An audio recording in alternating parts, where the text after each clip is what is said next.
Maybe too, if you start by giving us a few touch points or touchstones on issues the studio's addressing, I can Yes. begin to maybe hit some of those in the work, because I will start by saying I know nothing about the Amazonia. Yes. And in some ways, the sorts of issues that I think are being highlighted there, and Yeah. the work in the studio in some ways is very unfamiliar to me, even though there's certain resonances with the work. And I'll also say that the work that I'm doing probably doesn't directly jive with it, but I want to try to hit on some of the thematics in a lot of ways. Yeah, absolutely. I guess that what is important to us in terms of also weaving across North and South, we're definitely trying to weave the Western world with the indigenous world. And there are tons of people who are doing it already. You mentioned Donna Haraway. I think that many of her ideas are Native American in origin, even if that origin may be so remote at this point in the history of ideas that we forget that the origin is Native American. But I feel that on the one hand, we're trying to weave these two ontologies, these two cosmovisions, these two ways of being in the world. One that addresses nature as a resource and treats it as a resource, and another one that has no word for nature, does not see it as an other in any way, and in which the society of nature includes all beings, including rivers, rocks, mountains, and every single one of them has the status of a human and agency. So it's a very different way of understanding society, and it's definitely a kinship, because often for Amazonians, a waterfall is an ancestor. So it's definitely kinship. It's literally a relative, or a river, or a rock. So there's this profound and intense notion of kinship. Nevertheless, the way we have been addressing Amazonia from the perspective of the systems of national planning in Latin America, but also from the corporations that are requesting, for many territories to open up so that they can tap into the resources, has meant that in the last, I would say since the 70s, Amazonia has been predominantly addressed as a site for industrial development, especially extraction of natural resources. And oil has advanced profoundly, and it's still advancing. The oil frontier keeps growing, and all the oil technology comes from the US. So for example, in the specific case of Ecuador, if I overlook Peru and Bolivia and Colombia and other countries where oil is also being extracted in Amazonia, it was Texaco, so it was directly technology from Texas being transplanted. And here, Bruno Latour comes to mind in terms of these standards, these protocols that are transplanted into the tropic for industrial extraction of oil. And the outcomes are, of course, absolutely catastrophic, but they've been catastrophic everywhere. So the soil's contaminated with oil, the water, the air, because they burn the methane that is produced in the process of extracting the oil. And I understand that from an ecological and biological standpoint, doing bioremediation in Amazonia is probably a very different process than doing bioremediation in Texas or elsewhere in the US. But since the US has had this technology for much longer and has already experienced the environmental destruction that it generates, I feel that the US has advanced further in terms of remediating and recovering these landscapes. And it has many post-industrial sites that have already had successful stories of regeneration, reactivation. And I feel that both you, Chris, and you, Alex, have been part of this story in America.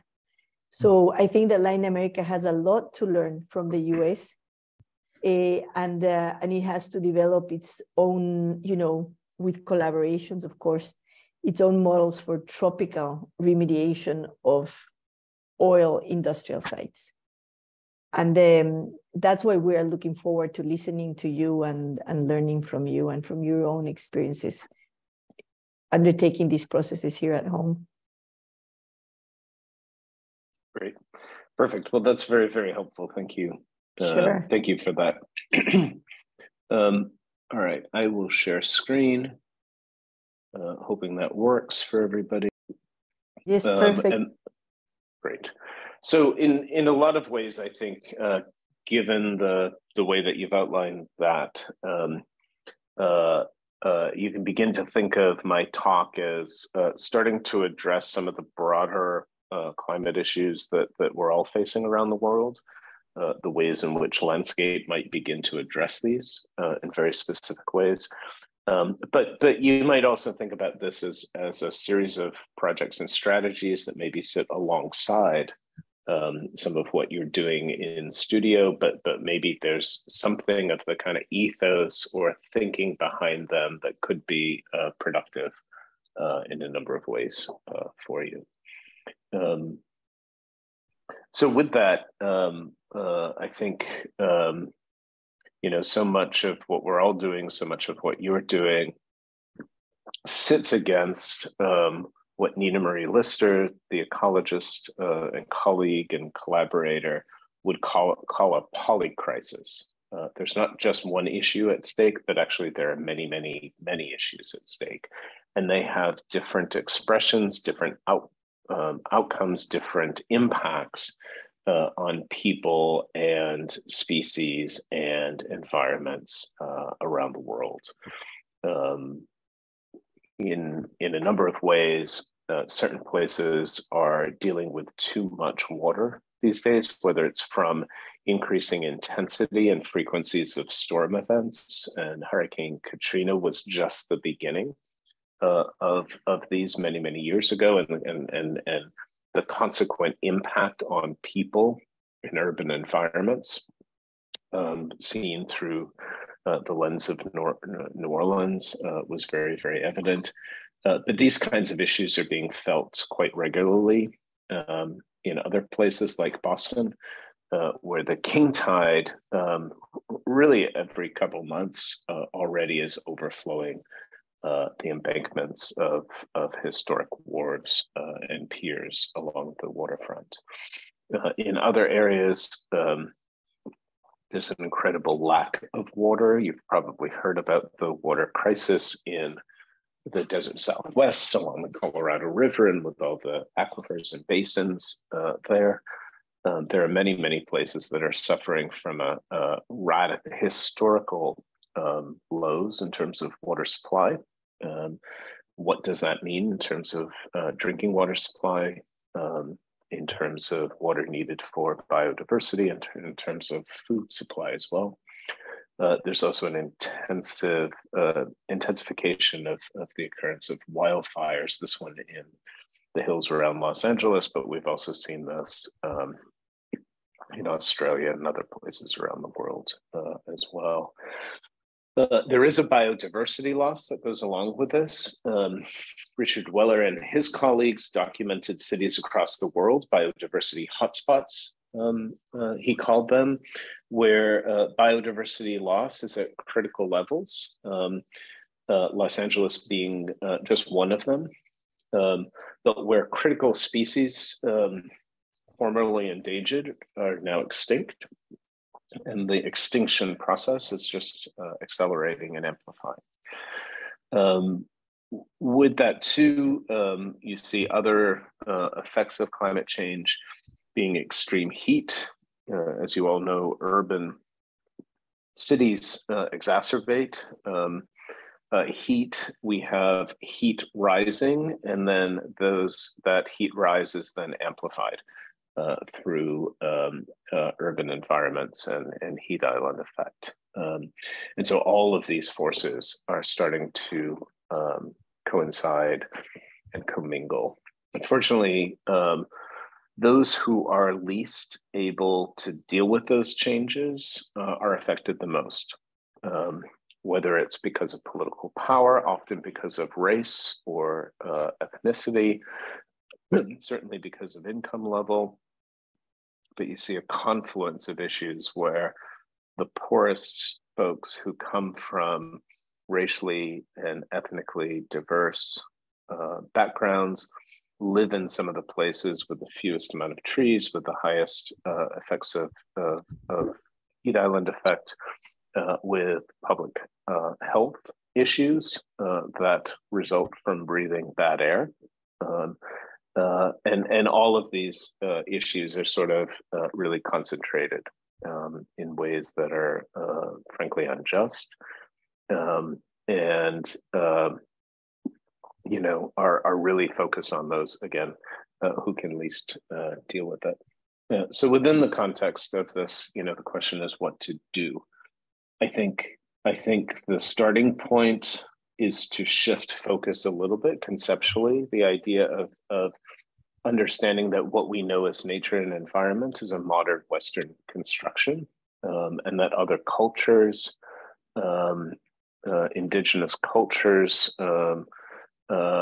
as you were saying previously, actually have a much different understanding of the way in which the relationship to environment. Many Native American cultures, for instance, regard other animals, other creatures as family, as brothers and sisters.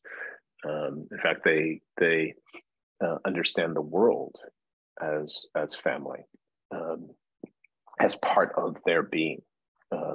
And so that's a radically different starting point that would lead to different ways in which we might work with the environmental forces that we see out there. There are other ways to just understand better what are the forces that are at work within the environment, and how is it that we may work with them in ways that perhaps lead to different kinds of effects. And that's where the efficacy of landscape comes in, and the power of landscape comes in, to begin to address these broader issues from different starting points and in different ways.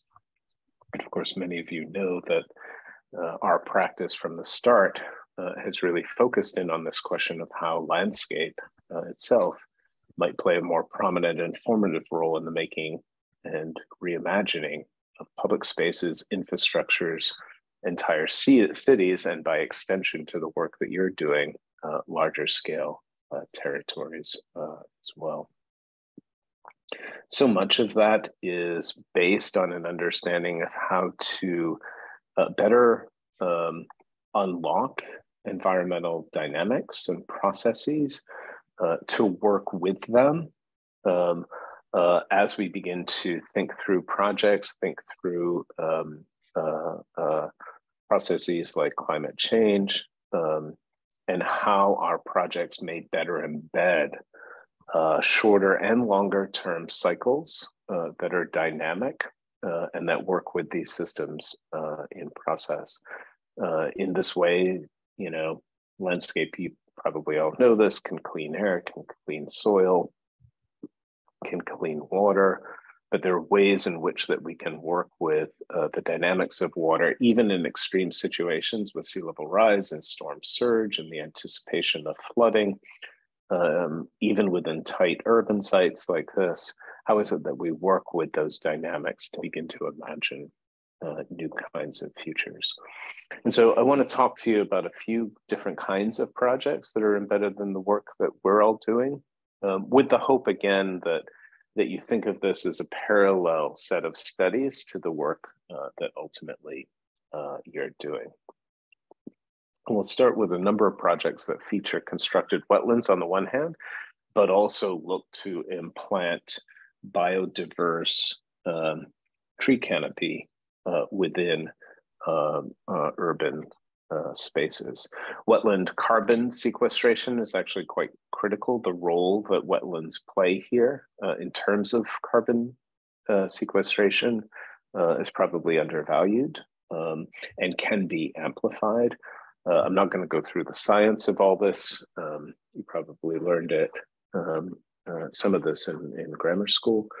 But the role that wetlands can play to cool the environment, to clean air, to clean water, to clean soil, to reinaugurate biodiverse dynamic conditions and cycles, and most importantly, perhaps to sequester carbon that's constantly being lost to the atmosphere, really absolutely critical. And so there are a number of projects that start to address this very directly, but in different kinds of ways. in Milwaukee, even on the most urbanized sites, the most heavily impacted sites, there are opportunities to start to re-inaugurate these dynamics. This is a site that at one point in time was the confluence of three rivers in rich marshland as those rivers emptied into Lake Michigan. This is in the upper Midwest of the US. And the idea simply here on this very small site was to re-inaugurate some of those dynamics, to find ways to clean water, to find ways to grow new forests within the city, and to create a space for people along the waterfront. A critical part of it was the role that a small forest can play, even on a very tiny site. This is a grove of poplar trees that on the one hand really are beautiful when activated by the wind. Their leaves sort of flicker, if you will, but they're playing a role here too in terms of sheltering the site from the wind, allowing people to inhabit this space. And this is a forest, a grove that really changes quite dramatically over time. It's actually growing, starting to grow in relationship to the wind. And you can begin to see the way in which some of the tree trunks themselves are slowly bending in response to some of the forces that are out there. You can also begin to see the ways in which people start to inhabit this urban grove in ways that they might not otherwise inhabit a space like this. And so certainly the grove of trees is playing an important role ecologically, but also socially. But the heart of the project is this wetland. You can call it a wetland restoration, if you will, but the idea was to open up the site, create permeability on the site, allowing water to infiltrate the soil, clean some of that, but also capture overland flow in this area to the lower right to re-inaugurate, to reinstitute a native marsh here. But you can see this marsh is being flooded from two directions. On the one hand, it will flood during rainstorms, and it's also designed to flood when the water is very high here. So the whole idea, even in this really tiny site, is to begin to understand how to work with the systems in play, even when those systems are really radically altered, in order to create a new set of dynamics, but also to create a new set of habitat opportunities and new relationships between people, and in this case, environmental cycles. So that wetland actually changes quite dramatically over the course of the seasons. This is a fall view you're looking at. This is more of a summer view when a lot of the plants are flowering. Again, a late fall, almost early winter view here. So there's something about the simple expression of the changing plant material that begins to create connections between people and environmental cycles. But it's also those moments where water takes its space back within the urban environment that I think are also critical. Here again, a winter view as well. And so all of this is actually contributing toward better quality water, better quality habitat, but also better, more integrated relationships between people and natural resources that are out there. The second project at Gearstacker Grove. This is on the North Campus of the University of Michigan. On the one hand, it's a project that rethinks the campus quadrangle instead of a flat piece of lawn with simple straight paths that get people from here to there as quickly as possible, and creating setting for buildings for people to look at. This quadrangle really starts to rethink the role of the campus quad as a place for social activation and for biodiversity on campus. And you can begin to see a number of the existing trees, new trees like these amelanchiers that have been planted to create, I think, total of over 200 trees in 4.5 acres to create a different kind of space. You can also see the way in which simple pathways were bent to slow people down, that seats and seat walls were integrated to encourage people to linger and stay, and to really get kids out of the engineering labs and libraries, to get them into a social space, to get them outside the classroom building. But again, the heart of this project is also a constructed wetland where we took a couple constraints. One was we had to collect 95% of the storm water falling on the site, but we also had a very clay soil, which meant that we couldn't infiltrate the ground very quickly. And so what that meant is we had to have fairly large spaces for collecting and holding water, which led to 5 of these very large stormwater gardens being distributed across the site, designed as part of an integrated system of landforms and circulatory spaces and vegetal spaces. You begin to see a section perspective of how this works. Obviously, water enters the system. We can create something that's incredibly biodiverse here, but we've added, in this case, an interactive technological element, just simple glowing light rods within the gardens that start to flicker more intensely the more water that's entering the system. And so the more miserable the rainstorm, the harsher the environment, the more beautiful the technological lighting effect will be. And so we're finding very simple ways to create responsive environments that hopefully provide new linkages between people's experience within a space like this and the environment and world around that. And so you can see here, the trees are still quite young, but you can begin to see the various textures of those gardens and get a sense for the ways in which this is a radically different type of campus space than those that you know from many other college campuses. So the second topic here is urban forestry and green schoolyards. Again, the roles in which, the ways in which the urban forestry in particular can play a role within the environment, and the ways that we can begin to think about biodiversity and tree growth as constituent parts of living landscapes. This is actually a small project in Cambridge, not so far from where we are. This is down near Kendall Square in Cambridge. It's a site that's just over an acre. It's an underutilized site that was contaminated, traffic island.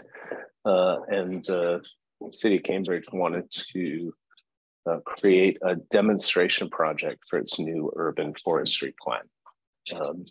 Our contribution to that thinking, on the one hand, is to think about that in relationship to humans. How will humans use and experience this demonstration project?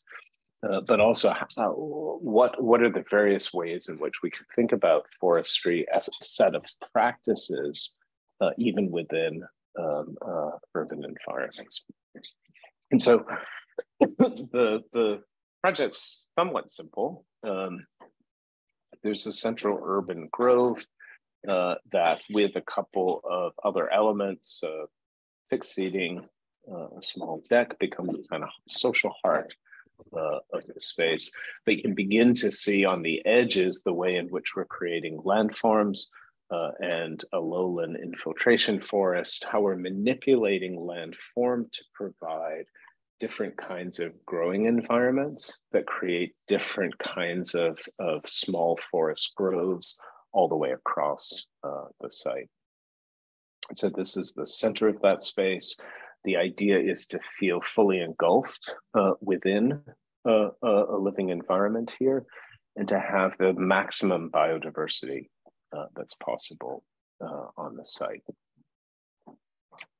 An animation here starts to talk about the variety of planting techniques. One of the things that we are doing here is working with bare root trees you begin to see how these things grow over time. We're planting 400 trees. Here we go. 400 trees on a 1 acre site. Some of those are quite small. And the idea with the bare root trees in particular is they're planted too close together. They'll start to outcompete one another. They'll also be culled over time. So the city's maintenance staff will go in knowingly and start to cull out trees that aren't doing as well as others. And so through this set of practices and through the incredible diversity of plant species here, we're going to create something that's really quite unique in terms of the ways in which biodiversity can be grown from scratch on a site that's highly impacted. And of course, you're seeing a whole series of things happening here with seasonal change and all that. Again, the role of stormwater is really important, but this is all happening on an impacted site. So this section is very, very important. We're actually quite constrained in terms of how deep we can go on a contaminated site here and finding the means and methods in order to do that. So I think this project is important. It's probably the one that comes closest to you all thinking about the horticultural and silvicultural techniques that could be put in place over time to begin to cultivate a series of forest environments. You can begin to get a sense this project's still under construction. I love the way in which even the stabilizing mechanisms, the wooden posts here, become part of the legibility of the project, part of the intensification of the project. And you can begin to see the sheer edge, intense edge that's created along the backside of the berm with this project. We have lowland habitats as well that are themselves quite biodiverse. This entire area is designed to flood quite safely as part of that environment. And then in the center will be a bit more of a social flowering grove as well. So this is one where it's a tiny site, unlike yours. It's in the city, unlike yours, but there are lessons about the techniques that are being used that I think could be very helpful, or at least open a window for the kinds of things that you might be doing. Second project, just very quickly, this is a renovation of Venice High School. I think Alex is among a few people on this call that would recognize Venice High School from Grease, the movie with John Travolta and Olivia Newton-John. This is a campus expansion in Los Angeles, but one in which we're interested in essentially growing a forest for teaching and for social spaces on a campus that was largely asphalt and concrete prior. So how is it that you begin to grow a forest here? How can you create more civilized environments for public high school students within the city? How is it that we can, again, use good techniques for capturing stormwater? And how might we create an arid adapted landscape in these new courtyards? And so in each of these projects, you're seeing plant material that is critically adapted to the environment that's in place, with the idea that this fine tuning allows for different kinds of biodiversity to emerge, but plant materials that will be quite resilient over time as well. And you can see some of the plant balance that were developed here. Integrating both existing trees where possible and new landscapes. These were all taken when this project was about 3 days old, using very, very small plant materials that are already growing in quite remarkably.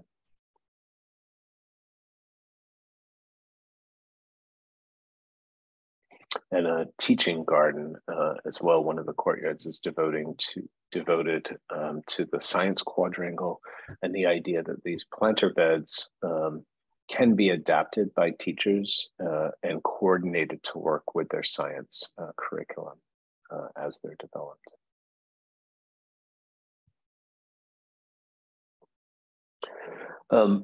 Bigger sites, bigger parks, you obviously have other kinds of opportunities. This is one of the premier projects in the office. It's in South Boston, 90-acre waterfront site. I'm gonna try to quickly go through. It's a super complicated site. It's subject to sea level rise and flooding. Here you can see its position within the city, South Boston, not so far from the financial district. It's a super flat site. It's a site that floods already regularly because of stormwater. It's got rising groundwater. It's got contamination. It was filled. It used to be mudflat and wetland. It was a dump, so the stuff that it was filled with is not very good in terms of materials. There are some areas that are contaminated as well. And it's got a whole series of problems, physical barriers to lower income, public housing developments immediately across the street, barriers to the water. It's an underutilized, pretty much a single use kind of site, and it's subject to current and future flooding. And so in many ways, the project has been how to develop a premier destination waterfront park that forms a good community park for those who live closest, but also participates in the city's climate barriers as we begin to think about future inundation. But just as important to the resiliency agenda is biodiversity on a very large scale site like this. Currently, I think on the 60 acres of the park proper, there's something like a variety of only 10 or 12 different tree species. And so one of the big moves here was to radically diversify that, to use trees that could actually deal with the extreme conditions of flooding, of high groundwater tables, and of urban heat island effect to create a different kind, radically different kind of environment within the city. So I'm flipping through a few of these slides, but you begin to see the various ways in which both the canopy and other parts of the park begin to address certain issues here. The plant communities here, as I said, are really quite diverse, radically diverse for a public park, and go from everything from the kind of coastal dunescape to inland wetlands and upland areas, all of which have to be adapted to urban conditions and pretty intense salt exposure and salt spray. We have begun to think of these in terms of ecological groupings or groves as a starting point, but in ways that have a very distinctly urban expression to them. So, we are thinking about things like maritime dunes and brackish marshes on the one hand, but we're also beginning to think about the ways in which unusual combinations of plants can be put together, given that this is a kind of urban park. And so how to create biodiversity, both by looking at pre-existing ecological clusters and by creating our own rich forest gardens across the site. And so some of the work on the harbor front piece most intensely will start to feel a bit more like a coastal landscape along the New England coast, all the while integrating things like wood decks and reclaimed concrete, for instance, to create a kind of very raw and exposed environment, one that's dealing with stormwater as well as increasing sea levels. Other kinds of environments in the upland, newly created upland areas that surround sports fields, so the ways in which we might integrate play and recreation of various types within the park. The idea of creating an adventure play within a forested environment at the center of the park with lowland birch forests, pitch pine forests, and other kinds of coastal forests. Rows of giants, which really play off of many of the existing trees that are already there. And you can see the sheer diversity here: lowland red maple forests, upland oak hickory forests, et cetera, et cetera. And so this just gives you a taste of the kind of radical diversity that you can get throughout even an urban environment, even one that's been as heavily impacted and transformed as a site like this. Some of those too integrated with simple things like parking and edges.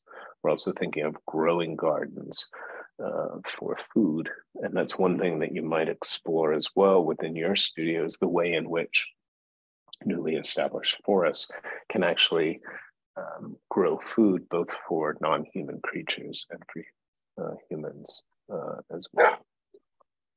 It's my dog in the background right here. The very last thing I wanted to show you, which is more of an urban project, goes back a number of years to the Detroit Future City project, where we began to think about successional forests within the context of the city and how we might reclaim some of the abandoned parts of the city for forestry, urban forestry, and other kinds of similar uses. You're looking at an image of the Hants Woodlands, which is an urban forestry nursery that is a commercial venture within the heart of one of the largely abandoned, but not totally abandoned neighborhoods there. It's one of a number of initiatives we were looking at and playing off of when we started to think of the ways in which Detroit's landscape could be radically reconsidered as a series of productive landscapes. And so on the one hand, you had a whole series of community open spaces, which are probably the most familiar to you. In other places, we're beginning to think about the role that landscape could play as ecological and successional landscapes, whether they're on industrialized sites where plants could be put in place simply as successional environments, but also in ways that could remediate contaminants in the soil. Blue-green infrastructures, again, wetland environments, but also the ways in which trees themselves could begin to clean air and deal with particulate matter around highways. And then we also talked about working in productive landscapes where trees and orchards were part of a bigger set of landscapes that were put to use to grow food, grow energy, do research, and create new kinds of living environments within the city. And so those conceptually were how we began to imagine these what you're looking at here is really the same plot, typical plot within the city, a gridded city with large diagonal boulevards, and the ways in which this kind of urban fabric, particularly in those neighborhoods where a lot of vacancy persisted, could be completely reimagined around productive and forested landscapes in the heart of the city. I think this for us is one of those touchstones that takes some of the experiments that we're now doing with urban forestry and translates it to larger scales in terms of what's actually possible when you have a much larger set of environmental conditions, and frankly, a larger set of sites to be able to deal with. And so I think I'll leave it there. As I said, I wanted to develop something here that was probably situated alongside the work that you all are doing, but might start to get at some of the ways that landscape, and particularly forested landscapes, might be thought about in terms of the work you might be doing, but also the way in which resituating a very fundamental understanding of the role of landscape and what nature and environment are could help you to reposition some of the work that you're doing going forward. This was fabulous, Chris. Thank you so much. Incredible projects, very inspiring and super useful. I've been sending the students, in our common chat messages, like check this, check that, and it's fantastic.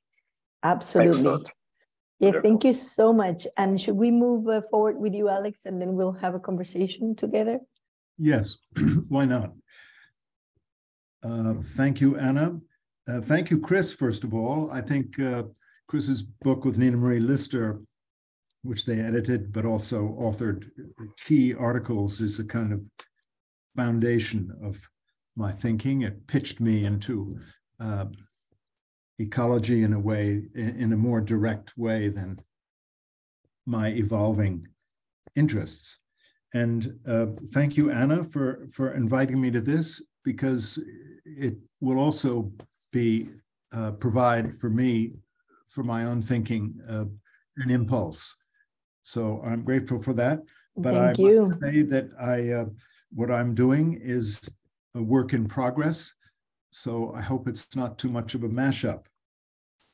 And I'm not an expert in bioremediation. And what I know of Amazonia is largely what I'm gathering from your studio and these Zoom calls. So I, like Chris, am no expert. But what I'm learning from these Zooms and is allowing a more aggressive, me to think of a more aggressive way of recalibrating how one might think about urban development, even though you're working with Amazonia. And I'm not going to share a screen because I don't have, I'm going to speak from my notes. And I'm actually going to take a cue from Thomas Quaglia and start with what was coming almost last, just to kind of reorient everyone. As Thomas said, he and a couple of other people, Jocelyn and Grant, I think, in your studio, are in my seminar, and it's called Thinking Landscape Making Cities, Urbanization as a Landscape Practice.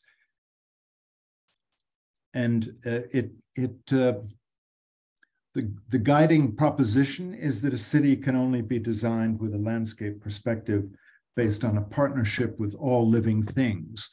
And I'm hoping to qualify that a little bit today. The city is built on land, on once living soil, and that land must be nourished by water that is stored, cleaned, and sent to recharge. So this proposition for urban development takes water, living soil, tree canopy, and even agriculture as city building elements. An urbanist is trained and learns, and explicitly so perhaps in Latin America, with their cities which are designed around a plaza, a cathedral, the town hall, and the mercantile buildings. And Europeans have their gates, their walls, and those are the elements which one comes to learn, which nowadays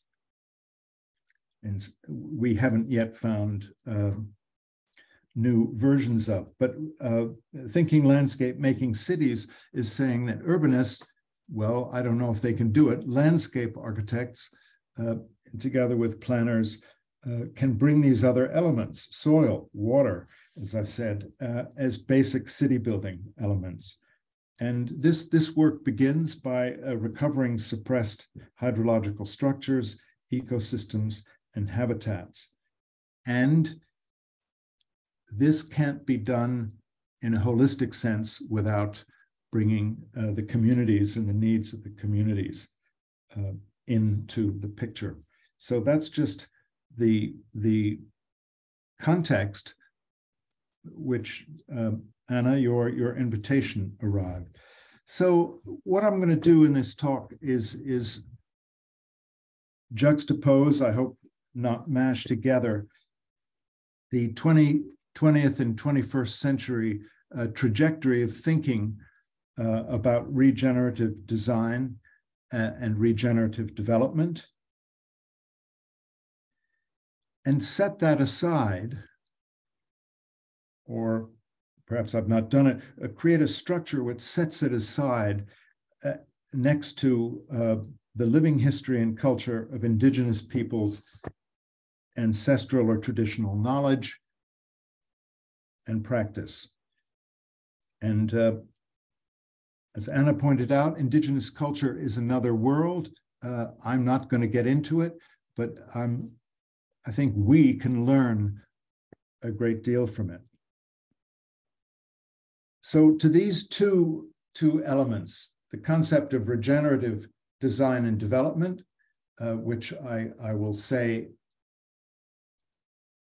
latent inside regenerative design and development is the knowledge, is ancestral and traditional knowledge. I'm going to add to that the recent research on the commons. And the commons is a mechanism for the collaboration and sharing of urban, or we can say rural, in your case perhaps, resources in a way that they can be continuously enjoyed and added to. And it's a form, metaphorically and analogically speaking, of gardening, hence my title, To Be a Gardener. So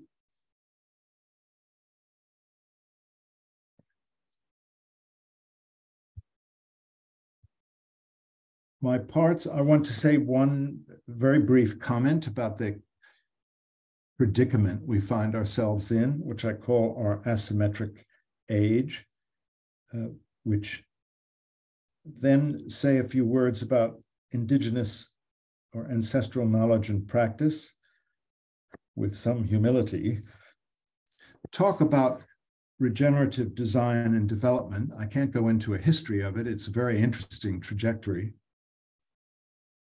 And then talk about the newest research on the commons, a new commons paradigm. And that comes in a very large sense from the work of Sheila Foster and Christian Yayone, whose new book, The Co-City, came out, I think 3 weeks ago. That's why I have all these yellow stickies in it. And please watch Sheila Foster's lecture on the Harvard video. It's an extremely important work, and it's just outside of a lot of our mainstream interests, so it hasn't come so much to attention. I hope to make that. I hope I hope this three-way mix can come clear also when I describe the aims of their work. So just a word about regenerative design and development. Is not a white Western postmodern sustainability concept. It's a concept and practice bracketed on one side by ancestral practices of agriculture, husbandry, and land management, as very well chronicled in the many decades of research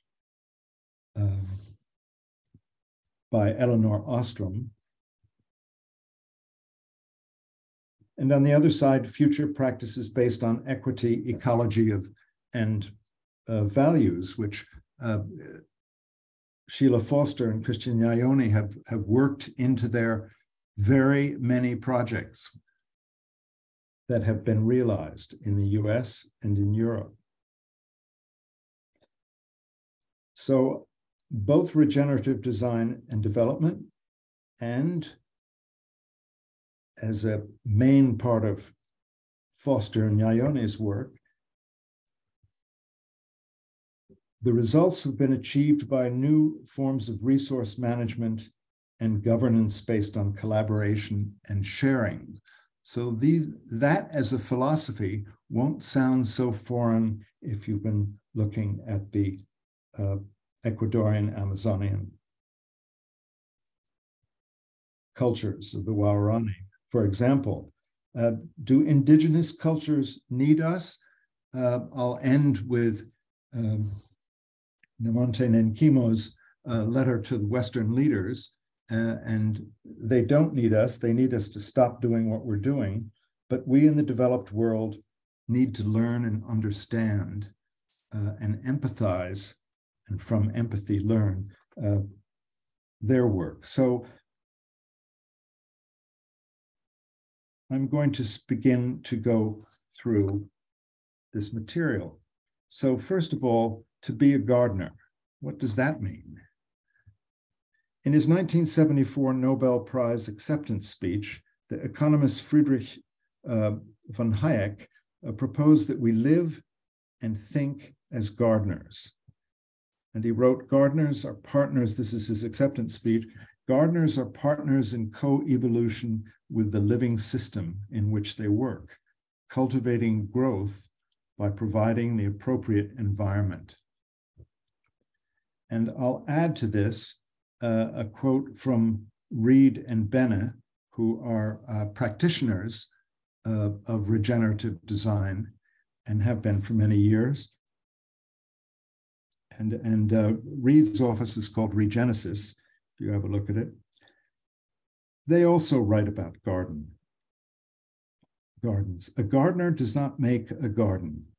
Instead, a skilled gardener is one who has developed an understanding of the key processes operating in the garden. Through careful observations of the conditions of the garden's ecosystem at any given time, a savvy gardener identifies core processes that are impaired and makes judicious decisions on how and where to intervene to reestablish the flows of energy that are vital to the garden's health. So for me, this kind of description of the activity, the sensibility of a gardener is a metaphor, an analog for how we might shape our work, and also what it might mean to think landscape while making a city. So when I use the expression as a kind of context that we're in our asymmetric age, I meant that much of what we want to achieve is far from current development practices. Although we've seen in Chris's work how very far one can go towards making work that will stand in the future and points very much towards where we need to be working. Not only do we have the difficulties of established business, energy interests, and so on, I don't want to go into that,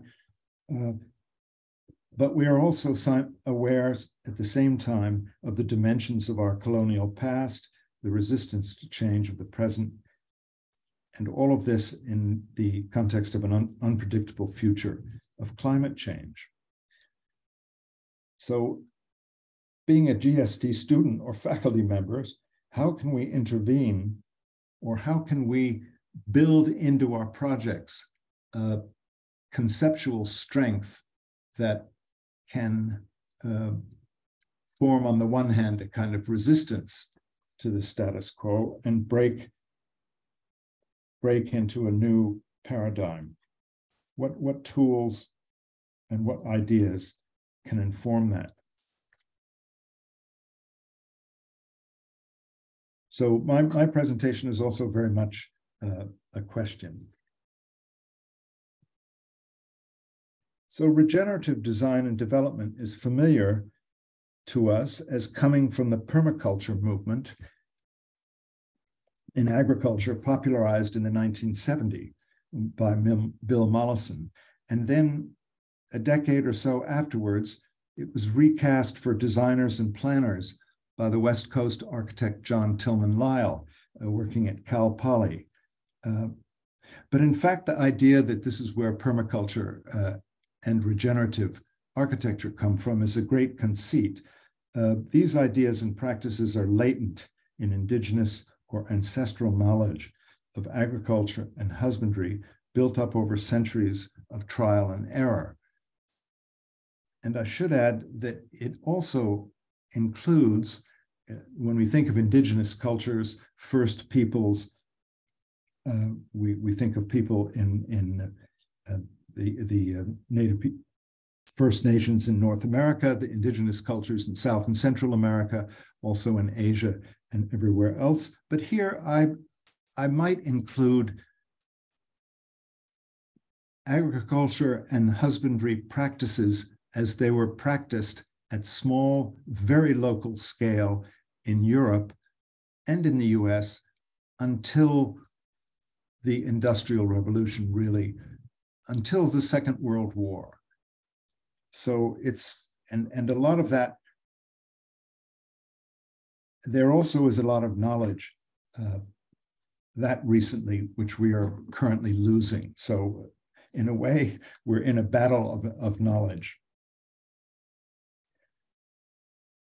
So the interesting inputs I've been looking at for indigenous, ancestral, and traditional forms of knowledge and practice, one is a group called A Growing Culture, who gather together and are devoted to uniting food sovereignty movements. So food is a very important element. And in their literature, you come across things. Permaculture and regeneration are not white Western male concepts. In the US, nearly 70% of farm workers are people of color. Around the world, these numbers are much higher. The peasant food web produces over 70% of the world's food, while controlling only 19% of the land. Food is produced not exclusively by chemical industrial agriculture. Regenerative agriculture and permaculture, which claim to be solutions to our agricultural crises, both borrow practices from indigenous culture. Yet critically, as Anna mentioned, they leave out indigenous cosmology, the understanding the earth as a communion of beings and not objects. So I think what we can learn from indigenous practice was to repeat what was in the quote about gardeners, is the tending, the care, and the weaving together to maintain relationships of balance between living things. People belong to the land rather than land belonging to people. And I think this is an analog for how future settlement should take place, which can be and should be very different from how settlement is done today. So the thinking landscape making cities is really trying to imagine not only new formal patterns of city and landscape making in the urbanization process, but also a different social organization of communities. So back to indigenous, ancestral, and traditional forms of knowledge and practice. The pioneer of regenerative agriculture in the US was George Washington Carver, the son of a slave who became a professor of agricultural chemistry at Tuskegee Institute, Alabama. Between 1889 and 1943, he produced numerous bulletins to advise poor freedmen, former slaves, and poor white farmers, how to rebuild living soil from the depleted soils left by the cotton monocropping industry. Carver created regenerative strategies of cover crops and crop rotation, including nitrogen-fixing crops like peas and legumes, and he popularized the planting of peanuts as a nutritious food crop. His work was continued by Booker T. Whately, and their work together centers African-American technologies and expertise in agriculture, environment, and community development strategies. So it's very interesting that what appears to be something new goes back also in the US.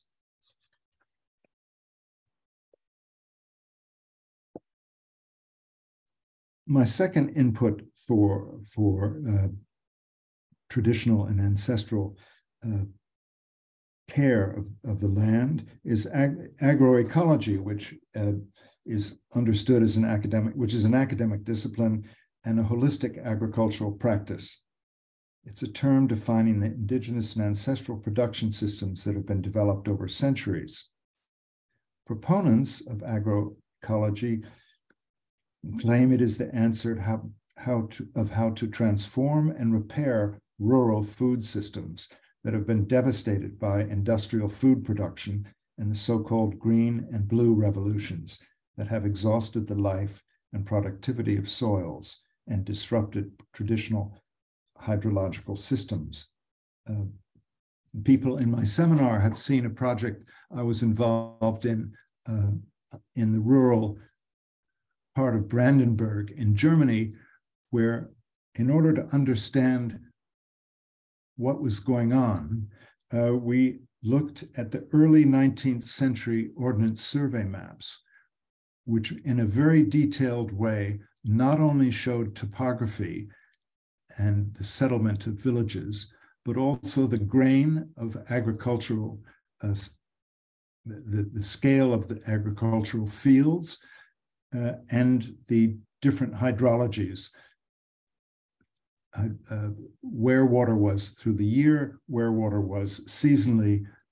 This is what I'm referring to when I talk about what people used to know.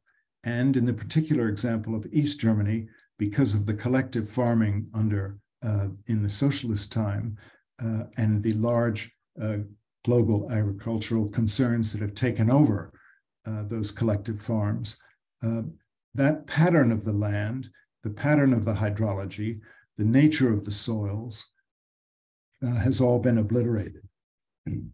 So it needs an agroecological practice to recover in a much more local way what was there. The autonomy of agroecology also displaces control by global markets and generates self-governance by communities. It requires us to challenge and transform structures of power. In agroecology, women and their knowledge, values, vision, and leadership are critical to moving forward. You know this from your research into the Waorani tribes. In contrast, a patriarchal worldview, male dominion over women and male dominion over the natural environment are one and the same. The violence that ensues has common roots. There can be no sustainability without dismantling patriarchy.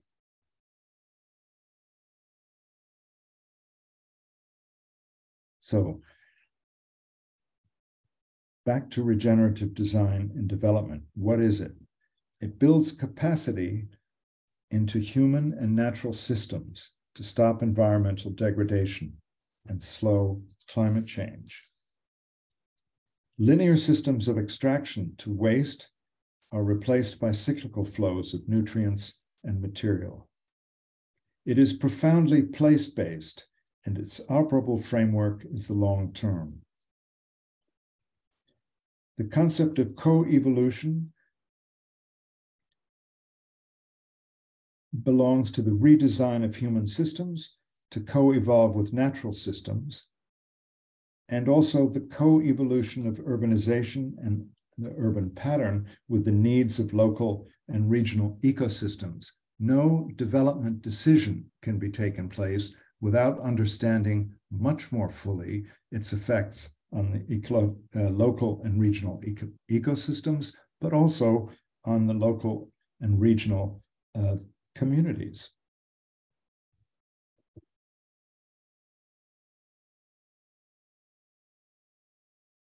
And to conclude a general description of regeneration, normative urban development or urban degrades and wastes, as it's practiced today, normative urban development degrades and wastes resources.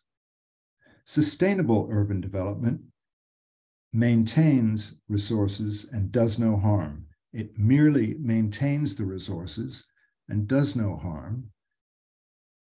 But this is not enough if the general context is one of degeneration.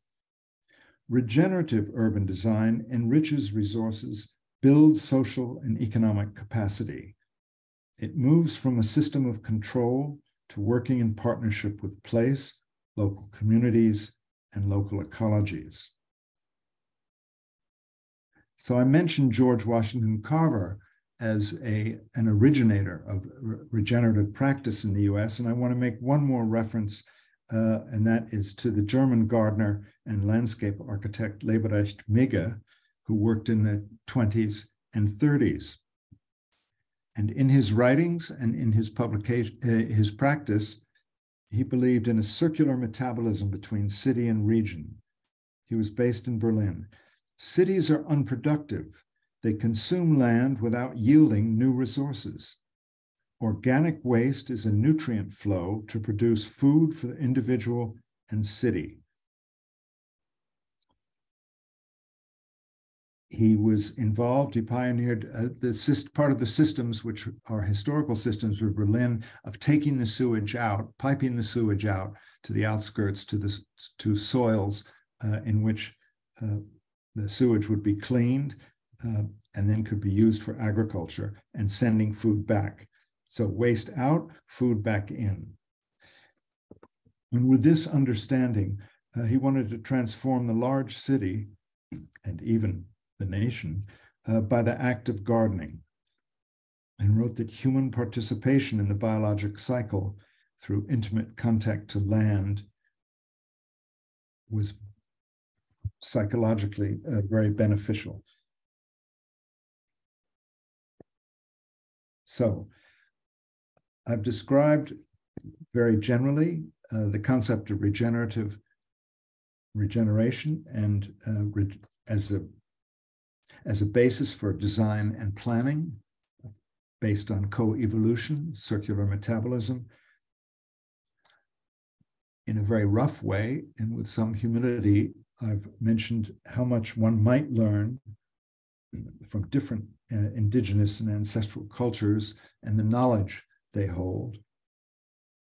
Hopefully, we have some tools and techniques to give them back. And these tools and techniques, one version of them comes from the new commons paradigm being put forward by Sheila Foster and Christian Iannone. She works in the US. She's a law professor at Georgetown. He works in Italy. And their concept of the city as a commons and the co-city has been adopted by whole cities in Europe, and they have made hundreds of projects. So what I'm talking about when I very briefly mention their goals and their claims, this is already in many communities underway, and you can see that in her lecture. So there's a long and vital history of the commons, which has reemerged today in the work of Sheila Foster and Christian Iannone. It's connected with the work of Elinor Ostrom, the first woman to win the Nobel Prize, first American woman and sociologist, and her 30 years of research with indigenous cultures around the world, which refutes completely the claim that the idea of the commons can't work in a market economy. It cannot work in the US. And you may know of the article, The Tragedy of the Commons. So that, her work completely knocks down. So Foster and Iannone in their work have embraced the commons discourse to highlight the enclosure and privatization of city space, and to ask and then to demonstrate in the mechanisms they've developed who has access to shared resources in cities. Their work seeks to empower actors from the public, community, civic, knowledge, and private realms to collectively create and then steward shared urban resources throughout the city. The commons, in an urban context, encompasses both material and immaterial resources, ranging from housing, urban infrastructure, and public space, to culture, labor, and public services. In the city as a commons, they demonstrate that the city, and specifically the infrastructure of the city, as a shared or common resource, is capable of being generative through the collective action of various urban actors who can construct new goods from this infrastructure to meet the social and economic needs of urban populations. Simply put, they have developed the mechanisms by which often unempowered communities can gather, organize, and then make claims on disused or underused property, not to take possession of it, not to take ownership of it, but to gain use of it.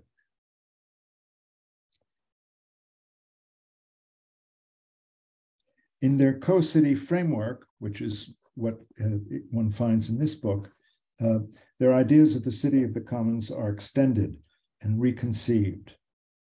Urban assets, urban services, and urban infrastructure are seen as common resources to be shared.